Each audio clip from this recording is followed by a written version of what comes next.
Businesses thrive by knowing customer insights because today's insights are tomorrow's facts. At iResearch, we live and breathe insights. And despite searching high and low, we were unable to find a customer insights podcast that answers one of the most important questions in business. Why do customers do what they do? So we launched one. Hi, I'm your host, Darshan Mehta. Today, I'm going to be speaking with Joe Lazer. Joe is the head of marketing at A.Team. He is a data-driven marketing executive obsessed with the art and science of storytelling.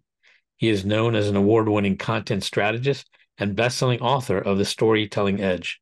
He is a well-known journalist and researcher who has received grants from the CUNY Journalism School and conducted groundbreaking political neuroscience research. He is also a keynote speaker, having spoken at Web Summit, Collision, Content Marketing World, South by Southwest, and more.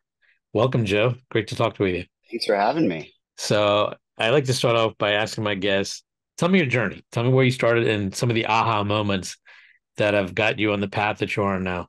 Yeah, it's a great question. So, like a lot of marketers today, I started out as a journalist. What really got me into that journey, I think my first big aha moment in understanding the power of digital media, right, and creating content online came when I just graduated high school.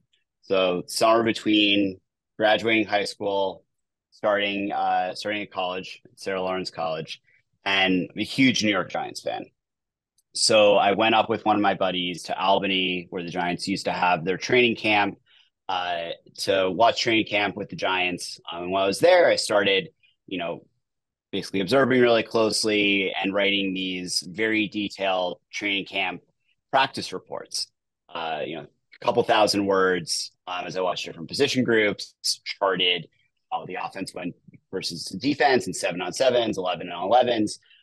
And I just started submitting them to a few popular Giants blogs, and they got picked up. And then suddenly I saw these practice reports getting reposted on Giants blog after Giants blog, thousands of comments coming in. And I was like, a big aha, holy shit moment for me, right? Where I was like, oh, wow, like I wrote this thing, and now like the entire Giants fan community is engaging with it. And this was, interesting to look back on now because it was a pre-social media age, right? Like this was 2006. There's Facebook, right? But it was only for college students. It was just getting opened up more broadly then. There was no Twitter. There's Instagram. So this content just sort of spreading in more mysterious ways then. But that gave me this real sense of, oh, wow, like I can write things. People are going to find it entertaining and valuable. They're going to read it. They're going to engage with it. And it was the best feeling in the world as a young writer. And it was the first thing that turned me on to sort of the power of, publishing on the internet, which is something that, till today, like I still get a thrill out of, right? I have a newsletter with 140,000 subscribers. And when I send that out and I see people start engaging with it, commenting, DMing me, riffing off ideas that I've put out there, like that's the greatest feeling in the world. So for me, in terms of finding the passion of what I want to do with my life, like writing interesting things that people are going to respond to, and that's going to like entertain them and inform them, that was the core moment for me, almost 17 years ago now. Wow. And I haven't, I'm going to speculate, but I have a feeling those stories you wrote about the Giants camp, I think they evoked an emotion. Is that correct? I mean, probably just disgust with our backup quarterback situation at the time, which was really, really not great in terms of who was backing up Eli. I think that's where I really popped off, was some kind of scathing, snarky commentary that probably a beat reporter couldn't get away with, but an 18-year-old kid absolutely could. Football's, listen, and there's nothing more emotional than Giants fans during training camp. You never have as much hope as you do right before the season starts. So tapping into that, there was absolutely emotion involved.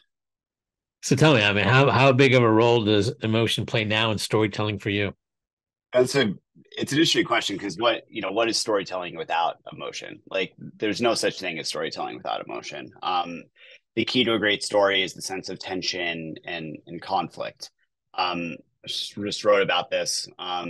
Everyone's seen that Apple sustainability ad going around, I think, with Octavia Spencer playing Mother Nature. Have you seen that Yes. the last 2 days? Yeah, and so just look at that piece of brand storytelling, for instance, right? The reason that it works so well is that right off the bat, you have this deep feeling of tension and unease, right? You see the Apple employee going down the hallway, like she looks like she's having an absolute panic attack. She's doing that sort of like speed waddle walk run, right? And then you go cut into a conference room and you have Tim Cook just super almost hyperventilating as he's rehearsing what he's going to say, where he's like, our sustainability initiatives have been this year. And he's starting to really freak out. And so you as a viewer are on the edge of your seat. You want to see like, why is everyone in this room seem to be, panicking so much? Like, why is Tim Cook always like super cool and collected, look more nervous than he's ever been in his life? And the entire video from there plays off this tension of Mother Nature interrogating Apple on their sustainability efforts.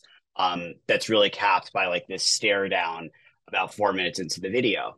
But we think about what actually gets people to engage with a brand story, that actually gets someone to watch anything that you post for more than the first 2 seconds. You need to have that tension, that feeling of conflict and unease off the bat. um, Humans love stories with conflict and tension. Like the most, if you did not have a story with conflict and tension, if it was just Mother Nature came to Apple and asked them about their sustainability report and said, "You guys did a great job," and everyone went home happy. Like that's a really boring video. But a lot of brands, like that's the approach that they would take, right? Is because they want to be like, "Oh, we're doing a great job, so let's just have everything feel hunky dory." But when it comes to what actually makes for the stories that we love, that keep us in the movie theater for that last hour, even though we really need to pee, right? It's because there's that sense of tension and unease where we have to know what happens next. Yeah. Correct me if I'm wrong. I have a sense because I've watched some old movies recently, and it seems that the level of tension and emotion has been ratcheted up quite a bit in storytelling over the years. And is that a function of there's so much content out there now that it takes even more to evoke an emotion? That's a really interesting question. I don't know. Like, give me an example. Like, what do you think? Like, For where do example, you I think recently I that? recently watched The Godfather 2, and it was good, but it just wasn't at the same level that movies are now in terms of the excitement, the tension, everything. And a lot of it, people rely that on motion and other things now.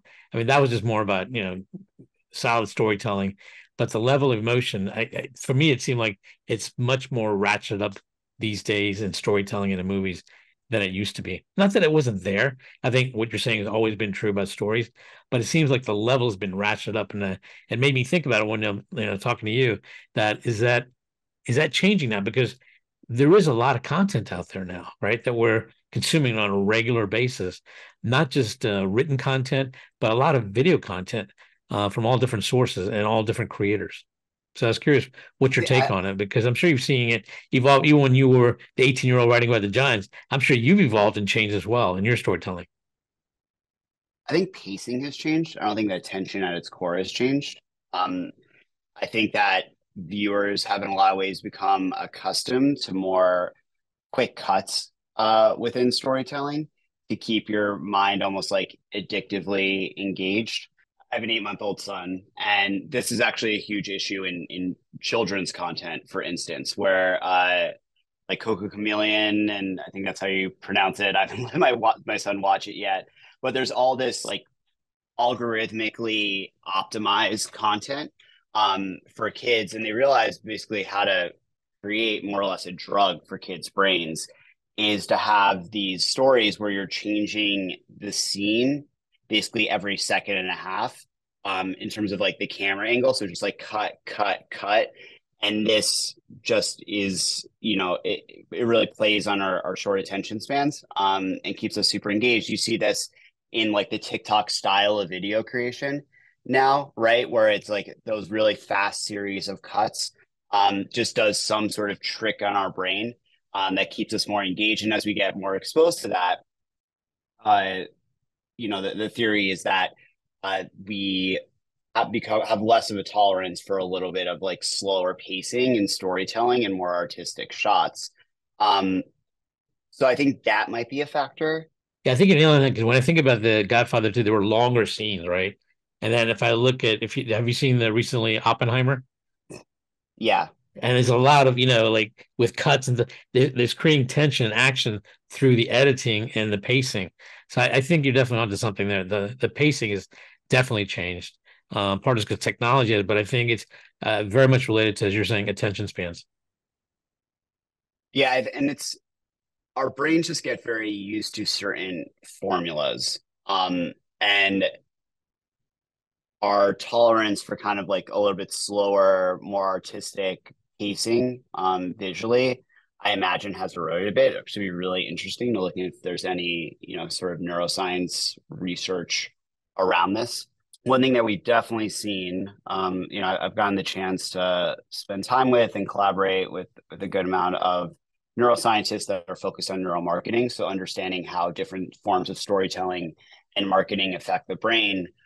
One thing that they have seen is that, especially when it comes to social video, the presence of people and really quick action within those first 3 seconds is the key to getting much longer, view times through and a greater emotional response, from those viewers.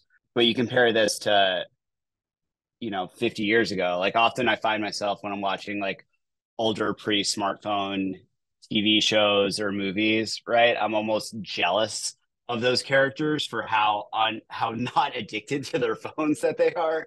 This is probably like my biggest self-criticism for myself is that like social media is screwed with all of our brains, right? I watch more reels than I care to admit. I, we're all susceptible to kind of being programmed to crave, this really quick form content, which isn't always like the best or most artful storytelling. It's just the, candy that our brains have come to love. Yeah, it catches your attention. It's interesting, and it's a good couple of minutes of time killing, right? Yeah. Yeah. 100%. Unfortunately, but it is. But I think Yeah. that's partly kind of related. Like, I think we're so bombarded with messaging, keeping up with everything. Everybody's seeking a little bit of that refuge. Like, just let me have my mind turn off for a few seconds and watch something engaging and fun and just different, right? Not looking for something just kind of just a little bit quirky, a little bit weird. Yeah. I think the question is how much of that stuff is actually memorable. Um, my friend Jay Kunzo likes to talk about this concept of reach versus resonance in content.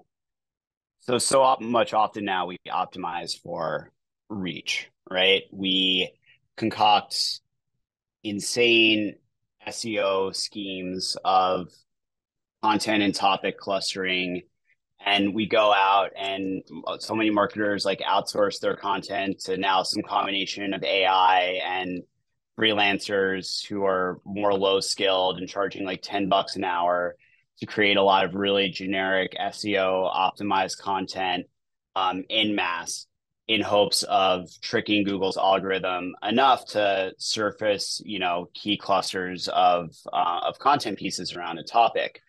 But and that gets you a reach, and we all get really addicted to seeing that, Google Analytics chart go up and to the right. But we think less about the impression that we're making on people with our brand when they actually come to that content. Like if someone comes, reads a really super low quality, mediocre, piece of content that just has nailed, answering basic SEO questions and it's H2s, how much is that actually doing for your brand? If you're able to put an inspirational quote on LinkedIn and get, a few thousand impressions and likes, but it doesn't really have any core connection to your business. It's nothing that your audience would really remember.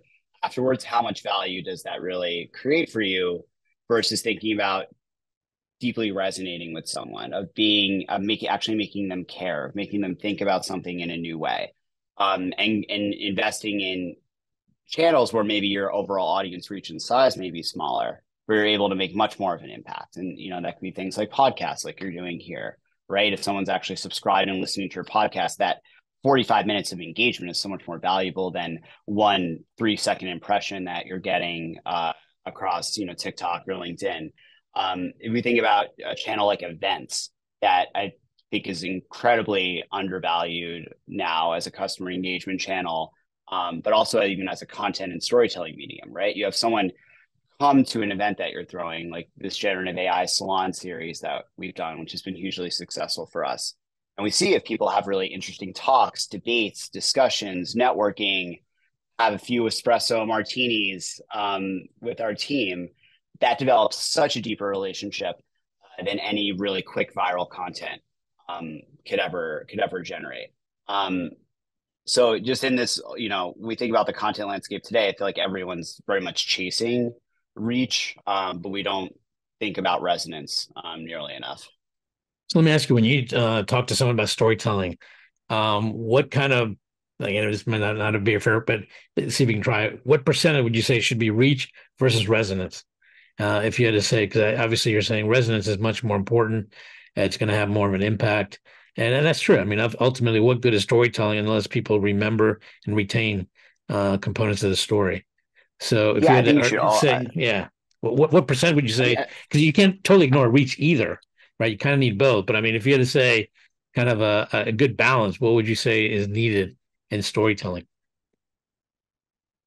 I think your goal should always be resonance, right? And now the way that you package and deliver it can help you achieve greater reach, right? Having a strong hook on your LinkedIn post, but then the core idea that you bring people into has to be one that they're chewing on afterwards, that they're thinking about, that they might mention to a colleague when they're at happy hour.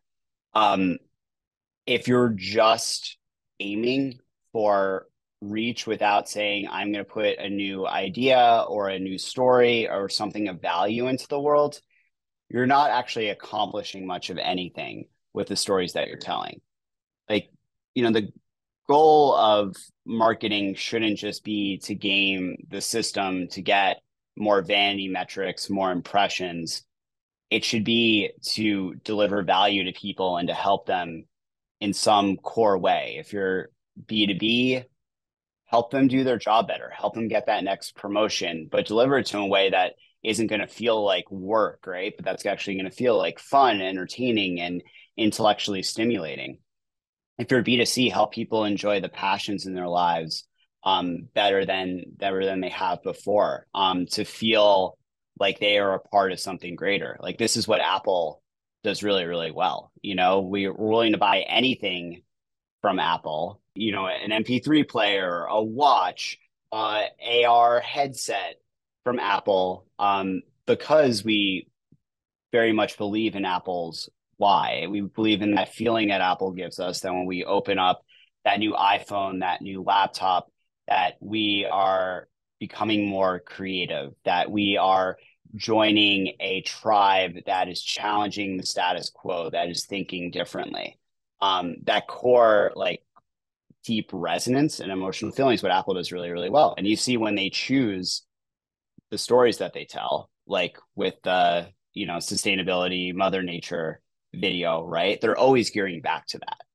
Even in that case, they're like the shared belief system that they're playing on there is like, what's their target audience? It's consumers who probably are more liberal on the whole and care deeply about climate change and want to feel like when they're buying an Apple product that, hey, I'm helping the planet. And I'm also, in some ways, virtue signaling that, like, I'm doing good for the world by buying these Apple products. And so they tell a story that, makes you feel, after you see that, like, oh, wow, like, of course, I'm, never going to buy anything other than Apple again, because every purchase that I'm making is helping the planet versus if I bought from, Microsoft or someone else. Being really strategic with your storytelling to focus on that resonance, that shared connection with your target consumer is really what your goal should always be. If you find yourself doing something just for reach, but you're not actually trying to resonate with someone at all off of that, it's likely not to be very successful. I think one of the components you just mentioned about working on resonance is somehow having a shared experience. And going back to Apple, did you see recently their event that they did earlier this week? And they introduced their Apple Watch, and the story they were showing a bunch of people having birthdays, happy birthday, happy birthday. And as it turns out, these are people that were actually saved in one way or another by the Apple Watch, so they could enjoy another birthday, right? But it all started with I didn't see that birthdays. one. Yeah, it's at the beginning of the whole event that they did. I think it was on Tuesday. But these all these people having birthday, and then it gives you the backstory about these people and their birthdays. Like one fellow, I think, had an accident and was unconscious, but his Apple Watch actually called 911, and now he's thankful he's alive and there because his watch allowed him to have another birthday. Uh, And I think that's what you're I talking mean, about, a shared experience. yeah, I do remember an ad that was on a similar theme that I think it came out around the Super Bowl, where it was like Apple fucking saves you from dying. And it was really like emotionally poignant. But yeah, I mean that's maybe the most heavy-handed version of that you create. Like I don't know what the shared value or belief system is there. Like we all believe in not dying, so Apple helps us accomplish that. Yeah, but that yeah, but yeah, it wasn't that strong. I mean, maybe I described, but it was actually yeah, well done. But I think at the end you kind of realize, hey, I too would be thankful if I could have another birthday if I went through a trauma like that. Right. yeah, yeah, yeah. Buy Apple if you don't want to die. I mean, that's a great message. Like everyone wants to stay alive. But so I'm curious, what are would you say are like kind of the three key components you've seen that can really help with enhancing resonance when one is doing a So, story? so I think the biggest thing is that you need to have a storyteller that's actually going to connect with people. Like people don't follow brands, they follow people. We even see this trend in the media landscape over the last 5 years where we've seen this exodus of top personalities from media companies to become more solo creators, right? The substackification of media. And that's, it's indicative of a larger trend where people generally more and more, we want to follow creators. We want to follow individuals with a voice that can connect to us through a personal anecdote or story versus just following a brand and publication. Um, and so having someone inside of your company or who represents your company that can connect to your audience is really, really key. Like the biggest piece of advice to give to most B2B companies is, who do you have inside of your company that you can develop as a creator that represents your brand, that serves as, that personification of everything that you believe in, that voice of the stories that you're going to tell, because you're going to get 10 times the engagement and resonance that way than if everything is coming out from a faceless brand handle that's coming out from blogs like signed by the name of your company. When I was at Contently, that was me and our founder Shane Snow. We give a lot of keynote speeches, go on podcasts, write books, write a ton of different, make educational course videos, and people felt like they had a connection to Contently because they felt like they had a connection to us, and we, represented the type of people that they wanted to work with and learn from and create content with. At A.Team, like we similarly do that with our CEO Raphael, is this very like visionary, charismatic Israeli founder, so former, accomplished coder and product leader himself. And our audience is more like founders and engineers, so they really connect with Raphael. So he becomes more of the voice and personification of the brand. But every company sort of needs to find that storyteller inside of their organization to tell those stories. And maybe sometimes it might not be someone who's core inside of your company, right? Like I think with B2C, this is why influencer marketing works a lot, because can you get someone who's really genuinely aligned with your brand that can connect with your target audience? So that's where I'd start as number one. and that's really maps to, you know, in my book we have this idea of the four elements of great storytelling. The first is relatability. So when you have a storyteller you can relate to, who's going to connect to you through their own personal stories and experience, that's really key. Second is tension, which we already talked about. There is this idea of fluency. So the idea of making your stories just really easy to engage with. In video, right, that is a lot of those quick cuts, that action, those people off the bat. But in writing in general, it's not trying to make, you know, yourself sound smart, right? Sound academic, sound sound overly formal. We want to engage with content that has the voice and colloquialisms of real people. Those are some of the really key things we want to play on. And if you want a bonus fourth one, it's novelty. So are you putting new ideas out into the world? Are you showing people stories, characters they might not necessarily have seen before? When neuroscientists study people's brains under fMRI scans when engaging with different types of content, if it's novel content where it's things they haven't seen before, parts of the brain light up that don't otherwise. And you know, key metrics like memorability, long-term memorability, are much more likely to be engaged than if you're showing someone something they've seen, you know, a million times before. Sure. I mean, that makes sense. Maybe that's what we're looking for in those reels, right? Yeah. Looking for novelty in the reels. So, And what are common mistakes you see people still do with storytelling that when you see and say, "Oh, I just wish they wouldn't do that"?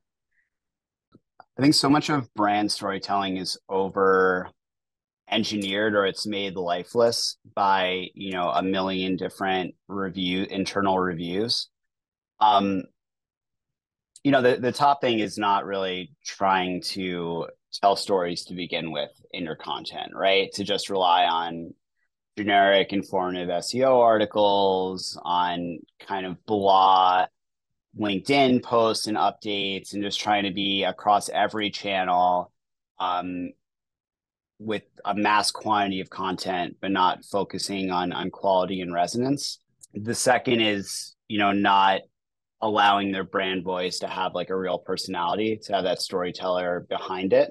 I'd say another one, yeah, is that lack of risk taking, the ability to make fun of yourself, to poke fun of yourself. Look at, you know, the Apple ad we were talking about before. Like they clown on Tim Cook at a few different points in that, right? And it makes it more funny and engaging. Look at the Barbie movie, right? I think part of what made the Barbie movie work is that the CEO of Mattel, who really pushed that story forward, was willing to also make fun of himself massively within the script, right? There was no pushback on that with Greta Gerwig, to make the CEO of Mattel character in Barbie kind of this patriarchal buffoon. That's something that a lot of brands are afraid to do. But like, if you actually want to seem like a real relatable company that people want to work with, like making fun of yourself is a great hack to do that. Why does that work? Tell us why that works. Well, who in your life do you want to hang out No, but with I'm that saying is inherently people self-serious are all the time? people are risk averse, right? I know what you're saying, but I mean, if No, no, everyone gets it, no. why are they against taking the risk?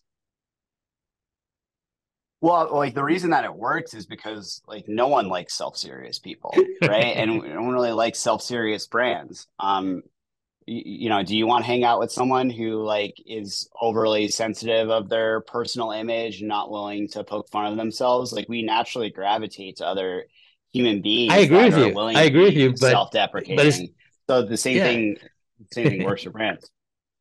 I agree with you, but it's just a hard sell for a lot of people, and that's what I'm trying to figure out. Oh, like, are you asking like why is it a hard sell inside of Yeah, companies, yeah, or like, yeah. okay, sorry, I thought you were asking like why does it work?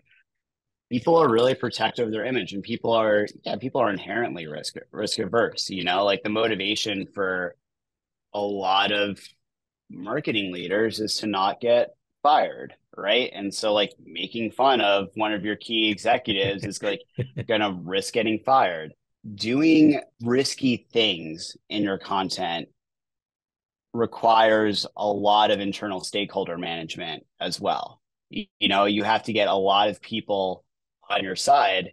And it's often, if there's one person at the top of the food chain who says, I don't like this, like it's very easy for a good concept to get killed. I've worked with a lot of brands over the years in their content strategy, and there's a lot of good ideas that get chopped at the top because there is someone who does not really want to take the risk, who doesn't think that this idea is funny or worth it, or how are we going to measure the ROI of this, which is the perpetually existential question that plagues a lot of content programs and a lot of brand storytelling programs, right? So there's so many ways for a good idea to die inside of most corporations.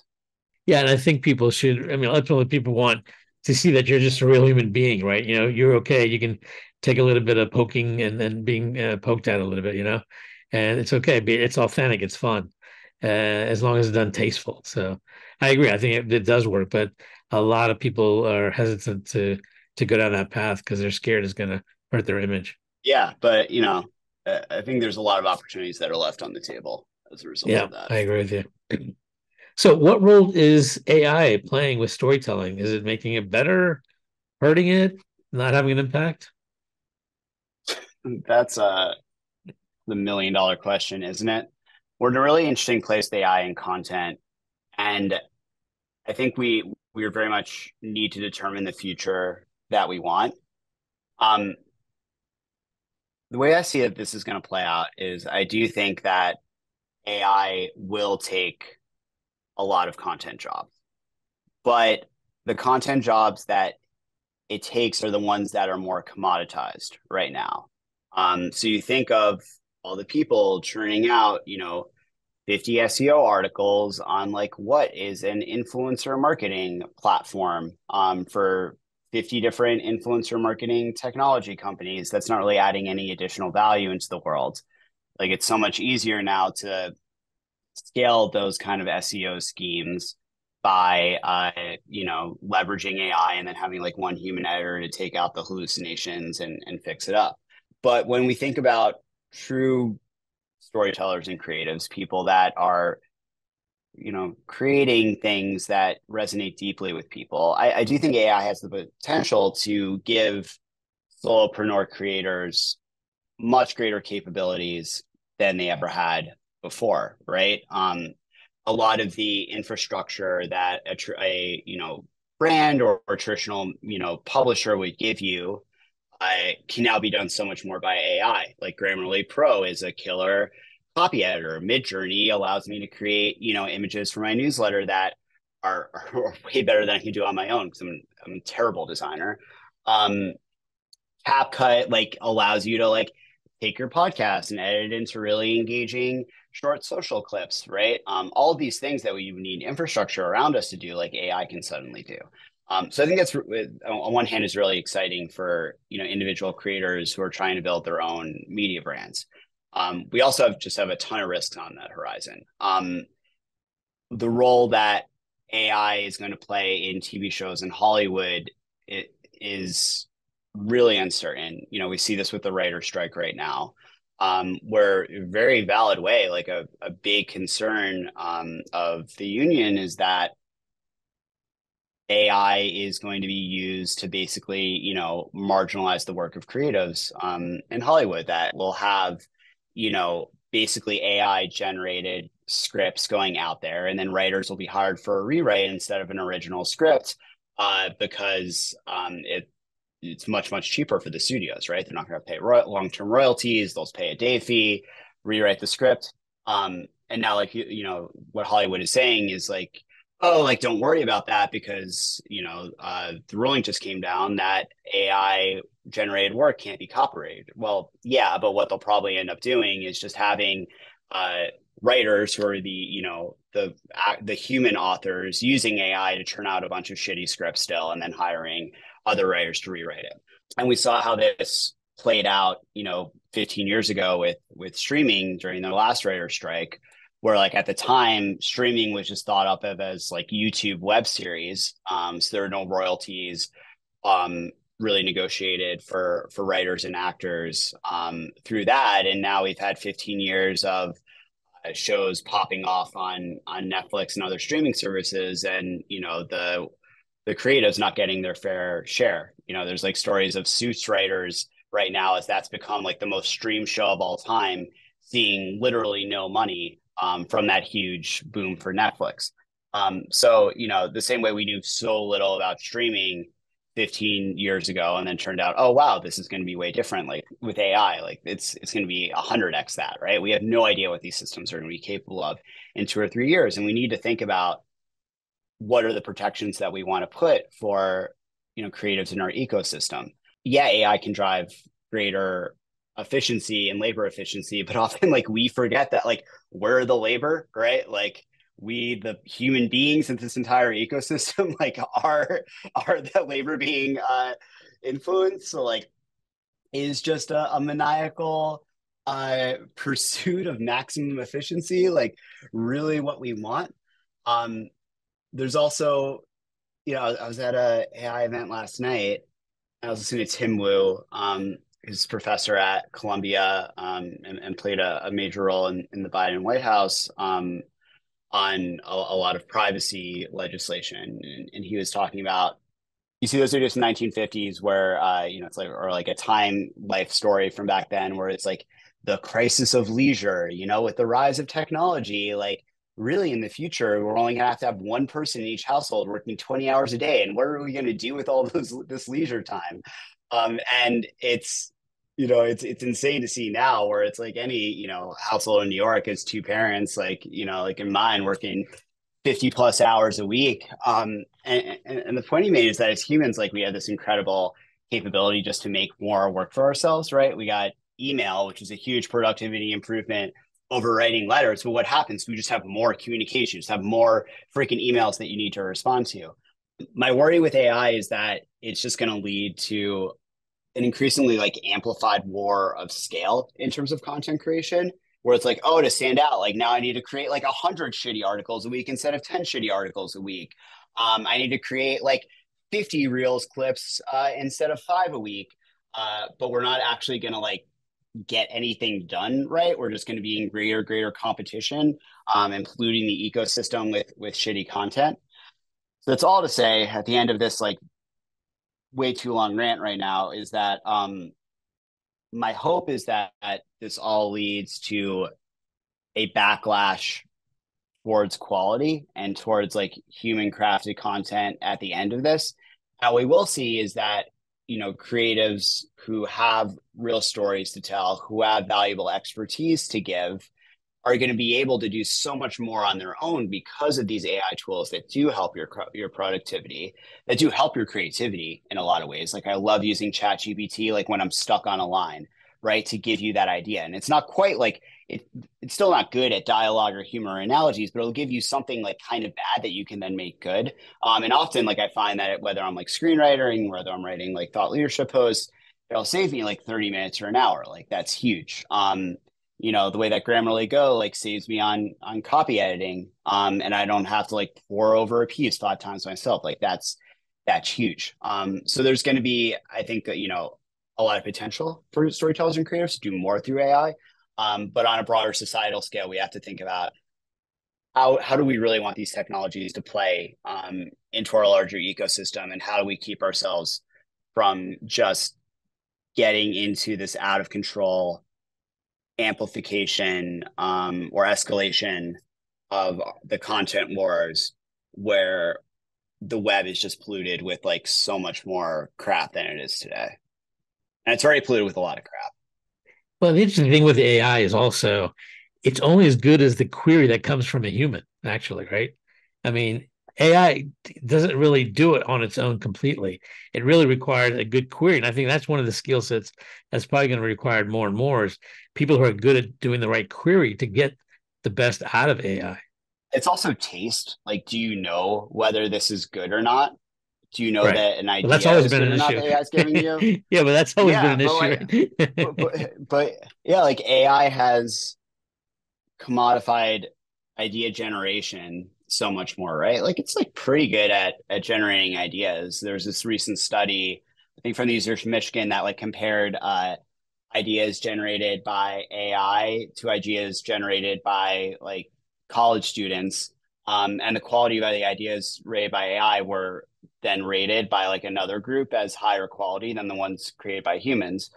but then the ability to like take those ideas and make it like one step better, right? Or to understand which of those ideas is actually promising, um, is where the real like skill is going to be. And yeah, then like if you can actually prompt well, right? If you can like act like a manager, essentially giving coaching the AI through what you want it to output, you're going to get much better results. I still disagree with people who say that ChatGPT is a good writer, because if you're like it's good when you're like a machine wrote this, but it still to me does not pass the test of writing something that someone would like actually choose and enjoy reading. It's really good at like this BB minus, like corporate bullshit voice and tone, and can be really helpful for that if like you just need a landing page or like a sales email and you're like don't actually care about it being that good. um but when you actually wanted to name something, write dialogue, write a funny metaphor, it still isn't there. And maybe that's because it's been trained on all of the content on the internet, and generally most of the content on the internet sucks. So maybe it's not surprising that it kind of gives us this, bland porridge of writing. Well, that's the one thing. I think AI still has a long way to go to incorporate emotion, right? I mean, it's we say it's artificial intelligence, but in many ways, to me, it's automated intelligence, right? Just taking a lot of data very quickly and processing it. But it's still that element that we talked about earlier, bringing emotion, things like that. That's going to probably take some time to get to that level. Yeah, there's a sign in the Hollywood writer's strike that someone held up that said AI ChatGPT doesn't have childhood trauma, which I thought was great because it's like, storytelling is an art form by human beings. It's what made us, it's what's helped us rise from being a mid-rate species to the most dominant one on the planet. Is our ability to tell stories, connections with people, shared myths that gear us towards a common goal.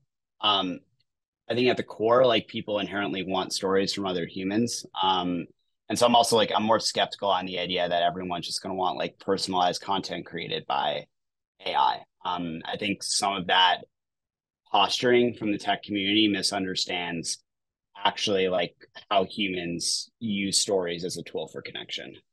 So tell me, what do you see as the future of storytelling changing with all these new happenings, from AI to everything? Or what area would you like to delve into further in terms of storytelling moving forward?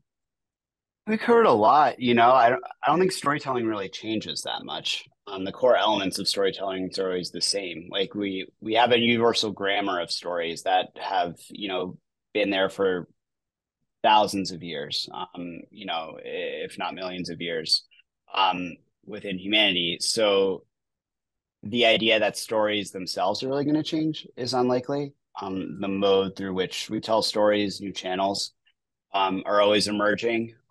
But there's universal grammar to stories of character, of plot, of different story archetypes, from the hero's journey to Vonnegut's shapes of stories, that will always be enduring.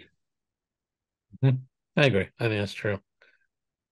So, if there was an influential figure in your industry and storytelling you'd love to have lunch with, who would it be and why? That's a great question. I'd say Jesse Armstrong, the showrunner for Succession, my favorite TV Hmm. show of all time. I would love to pick his brain, on his approach and how he thinks about mapping out his arcs. I mean, I think there's no more masterful piece of storytelling on TV, today, or this millennium, than what he's accomplished there. And it's a story that like I get more out of each time I watch it, each time I rewatch Succession. So yeah, getting to have lunch with like a true artist like that, would be incredible. And also throw out there Greta Gerwig, I think is probably the most talented uh, storyteller and showrunner of my generation, or Hmm. director of my generation. So her as well. Interesting. Well, Joe, I want to thank you for being on the show today. It's been great talking to you. I've learned a lot, and I'm looking forward to what transpires with AI and storytelling. And I hope to have you back, and we can talk more about it as some of these things unfold. Fantastic. That'd be great. Thanks for having me. Thanks again. Getting to AHA was brought to you by iResearch. To find out more about us, head to iResearch.com and make sure to search for Getting to AHA in Apple Podcasts, Spotify, and anywhere else podcasts are found. And don't forget to click follow to ensure you don't miss any future episodes. Thank you for listening.